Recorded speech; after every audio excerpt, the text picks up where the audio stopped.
In this tutorial, we will look at the question of how to solve or calculate logarithmic values without using a log table. We will not go into the conceptual details of logarithms, but instead we will focus only on the approximate methods, or you can call it tricks, that will be useful in case the log table is not provided in the exams. And I assure you that learning this would be very helpful in your future. So the prerequisites for understanding these methods are, first of all, you should be at least familiar with the concept of log to some basic level. And secondly, you should have knowledge of basic algebra, basic maths that you learned till class 10th. Now, very briefly, let's revisit the definition of logarithms. So let's suppose we have three real numbers, a, x, and y, which are connected by this equation, x is equals to a to the power y. So this exponential representation can be equivalently expressed in logarithmic form as y equals to log of x with base a. So what we mean to say by this logarithmic representation is that suppose when one asks a question that what is the power of a that will give you x. So the answer to this question is y using this expression. And this is exactly what we are trying to compute directly using logarithmic function. So most of us are familiar with the notation of logarithm with respect to base 10, which has a general form of log x with base 10, which equals to y. And it can be reversed in the exponential representation as 10 to the power y is equals to x. Or basically, in this case, we are asking the question that what power of 10 will give you x as the result, and the answer is y. One more important thing to note is that whenever the base is not provided in the logarithmic expression, it is assumed to be 10. Now we already know how to read logarithmic expressions. So here is an example to feel the equivalency between the logarithmic and exponential representation. Here we can simply ask the question of what power of 2 gives you 4 as a result. And it is easy to comprehend that answer is 2. Also, my advice, small advice, is that you can follow this practice of converting these log expressions back and forth into exponential forms and vice versa, because that will help you get a good grasp of at least the representational meaning of log. So there are few important properties that you must know to calculate the values of log without using a table, and we are not going to prove any of those properties in this tutorial as it would take quite some time. And I would advise you to work them out yourself by converting them into exponential form as we discussed in previous section. So the first one is log x times y with base a is equals to log x with base a plus log y with base a. And we can extend this property having multiple factors such as x, y, z. So in this case, log of x, y, z with base a is equals to log of x plus log of y plus log of z, all with base a. And we can continue this property with more factors as obvious. Next property is log of x by y with base a, which is equals to log of x with base a minus log of y with base a. Third important property is that log of x to the power y with base a is equals to y times log of x with base a. Basically, this power comes in front of the log expression and it gets multiplied with the remaining expression. These three properties are very important and they should be on your fingertips, and you are expected to recall them at any point of time. Some other properties that will come handy very frequently are as follows. So first one is that log of x with base e is equals to 2.303 log of x with base 10. Here e is the Euler's number or the natural log base with value of 2.71, and we can convert the values from base e to base 10 by multiplying a factor of 2.303 and vice versa.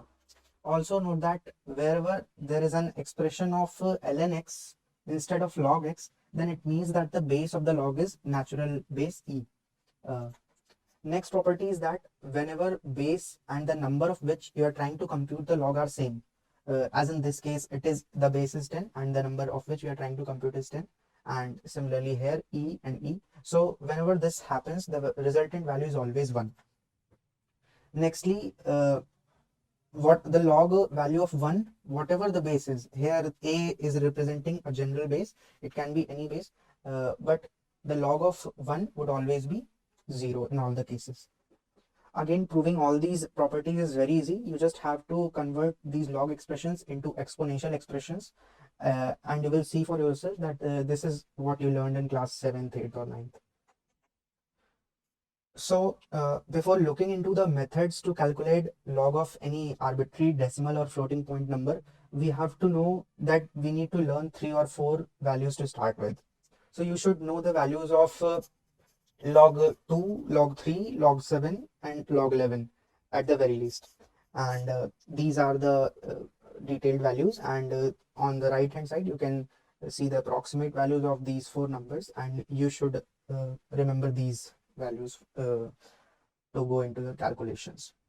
So for log 2 you can use 0.3, for log 3 you can use 0.47, log 7 it is 0.85, and log 11 1.04. Now using these 3 or 4 values and the properties that we learned in previous section, let us try to calculate the values of log up to 10. So for log 1 the value is 0, as we discussed just few seconds back, that the value of log 1 with respect to any base is always 0. Nextly, we know the value of log 2 and log 3. We are assuming that we know them, we remember them, and so we are trying to calculate value of log 4 now. So 4 can be represented as 2 times 2, and it is a very good method to factorize the numbers to those numbers of which we know the value of log. So as in this case we know the value of log 2, so we'll factorize it as 2 times 2, and using the property of log x times log y, using the property of log xy is equals to log x plus log y, we can distribute this log 2 times 2 into log 2 plus log 2, and the values are 0.3 and 0.3, so we add them to get 0.6. So it is as simple as that. Nextly, for calculating value of log 5, let's see. So 5 can be written as 10 by 2, and we can try to exploit the property of log x by y is equals to log x minus log y here. So log 10 by 2 is equals to log 10 minus log 2, and as we discussed earlier, the value of log 10 with base 10 is what? It is 1. Whenever the base and the number of which we are trying to calculate the value are same, the value of the log is 1. So here base is 10. It is not mentioned what the base is, so we consider it to be 10, and log 10 with base 10 is 1, and log 2 we know what is it? It is 0.3, and 1 minus 0.3 we get 0.7. For log 6 we factorize it into 2 times 3. This is the only possible factorization. So log 2 times 3 is what? We again use the property that we used in the case of log 4. So log 2 times log 2 times 3 is log 2 plus log 3. Both the values are known, 0.3 and 0.47, and we add them together, we get 0.77. Nextly, we learned the value of 0.7 from the table. We must know the values of these 2, 3, 7 and 11. If you want, if you can remember 11 as well, but it is not that much needed. You must know these 3. So we are trying to calculate the value of log 8. Again, we can represent 8 as 2 to the power 3 or 2 times 2 times 2. It is the same thing, and we can again use the property of log x to the power y is equals to y times log x, the third property that we discussed. So in this case, log 8 is 2 to the power 3, so log 2 to the power 3 is 3 times log 2, and we know the value of log 2, and this is just simple arithmetic. Nextly, same case for log 9. 9 can be represented as 3 to the power 2 or 3 times 3, both are same. And yes, using the same property in the previous case, 2 times log 3 is what we get.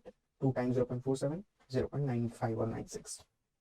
And for log 10, you can again recall the property that we discussed earlier, that with base being 10 and the number you are trying to calculate the log of is also 10. So whenever base and number are same, the value is 1. So log 10 is 1.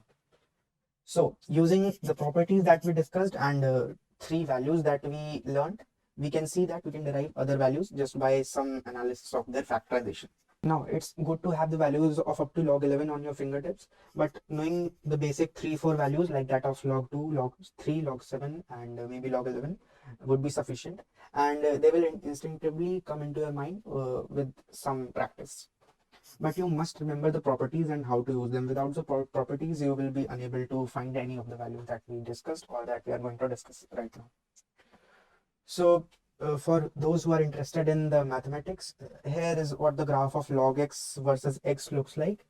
And to get the feel of the methods or tricks that we are going to discuss right now, it is better to have a look of the graph. So some points that I would like to mention is that, as you can see in the range of 0 to 4, the values, the y-axis, the values of log x are changing very rapidly. The slope is very large in this region, in this 0 to 4 region. And after 4 to infinity, it kinds of decays, it kinds of settles down to a value. Although it doesn't settle, but it seems like it is settling down. What it implies is that as we increase the value of x, the difference between y is very less when the x is large. But when x is small, when we increase x even by a little bit, there is significant increase in y or decrease in y. So we are going to exploit this property in one of the tricks. Now let's look into some examples. So let's start with a simple one. So here's the question. We have to calculate the value of log 52 with base 10. So let's conclude what we learned from previous section. We can approximate large integers or decimals whose log value is difficult to find to some nearby integers which are easy to calculate. And it would change our result to any distinctive degree. So in this example, instead of finding log of 52, we can calculate log of 50 as it is easier to calculate, which you might have guessed or you will guess once you have a bit of practice. So we can use the property of log xy is equals to log x plus log y in this case, and distribute 50 into 10 times 5, and log 10 times 5 is equals to log 10 plus log 5. We just now calculated both these values. Log 10 is 1 and log 5 is 0.69. So adding these two, we get 1.698. And the exact value for log 52 comes out to be 1.716. So we can see that our calculated value and exact value are in quite close. Now let's look into another example. So this is so log 95, we have to calculate log 95. So we see that when we factorize 95, we get log 19 times 5. So again, using the same property log xy, we see that we can expand it as log 19 plus log 5. So we know the value of log 5, but we need to find log 19. As I said, we can either approximate it as log 20 or log 18, whatever you feel like, or it is better to take average of these log 18 and log 20, because 19 lies between 18 and 20, and as we saw in the graph, the graph was monotonous, which means to say that the log 19 will lie certainly between log 18 and log 20. It might not be exactly equals to the average, but it will surely lie between log 18 and log 20. So here in this case, let's try to calculate more exact value. So we take average of log 18 and log 20, and for log 18 we expand it as log 9 times 2, and for log 20 we expand it as log 10 times 2, and expanding further, log 9 plus log 2 from this expression, log 2 plus log 2 from this expression. Putting the values that we have, we get the final result to be 1.275. Adding 1.275 to log 5, we get the final result as log 95 is equals to 1.975. And you will be surprised to know that exact value of log 95 from calculator comes out to be 1.977, and they are pretty close. Yeah. Now let's go to our third example, which contains decimal portion also. So we have to calculate log value of 4.62 with base 10. So how we do is that what we do is that we distribute, we separate the decimal portion and the integer portion. This is just a sort of trick. It is not the correct way to get the exact value, but it works. So the way to do is you write log 4 and take the difference of the next integer from 4, next big integer from 4, its log value, and log value of 4 itself, and you multiply it with the interval, this 0.62 term, this interval you multiply it with that, and whatever results you will get, that the log 4 gives us 0.6, log 5 minus log 4 gives 0.10, and this 4.62 minus 4 gives us 0.62. So computing this would give us 0.662, and the exact value of log 4.62 comes out to be 0.664. So again, as you see, they are pretty close, so we need not worry about any sort of complications. This is good enough way to get quite accurate value. Now let's look at another example. Following a similar procedure, we have to calculate a log of 6.7. So what we do is we write the integer portion as log 6, and then add the nearest or biggest integer to 6 is 7. So we subtract log 7. We subtract log 6 from log 7 and multiply it with the interval length of the decimal portion, which is 0.7. So 6.7 minus 6, which comes out to be 0.7. Calculating this, we have 0.78 plus log 7 minus log 6 gives us 0.06 times this interval 0.7, and computing this all gives us 0.822, and exact value of log 6.7 is 0.826, and I don't have to repeat that again, that it is pretty close. Now let's look another type of example which contains a lot of zeros, so to say. So log 0.000022. So whenever such kind of expression is there in our calculations, we write it down in standard form, which simply means we get a integer portion, a decimal portion, and some a term containing powers of 10, be it negative or positive, doesn't matter. This is the standard form. So log 2.2 times 10 to the power minus 5. So now we see as per our convenience, we can calculate log 2.2 from the methods that I told in example 3 and example 4, or we can also try to calculate log 22, which is also possible from the previous examples. So let's go to the original one. So we try to calculate log 22. So this 2.2 times 10 to the power minus 5 can be written as 22 into 10 to the power minus 6, and we try to calculate log 22 using the method using the distribution method. So 22 can be written as 2 times 11. We know both the values, log 2 and log 11, so it is pretty easy compared to this the methods provided in third and fourth. So depending upon the values, you have to change your methodology of computing. So yeah, in this case, 10 to the power minus 6, log of 10 to the power minus 6 gives us minus 6 times log 10, and log 10 is 1. So computing these expressions, we get simply log 2 plus log 10 plus log 11, sorry, minus 6, and this gives us minus 4.66, and yeah, this is the exact value. Now let's look into our last example. Here it looks at least pretty complicated. So log under root 2.8 into 10 to the power minus 5. So it is nothing but, this under root represents nothing but power of 1 by 2. So what we do is we apply the property that we learned earlier, that log of x to the power y is y times log of x. So this power half, this under root represents power half, so this comes out of the log. So half times log of 2.8 10 to the power minus 5, and again we can calculate easily log of 28. So we add 10 to the power minus 1 to minus 5, so we get log of 28 into 10 to the power minus 6. And calculating log of 28 is now it should be pretty much obvious.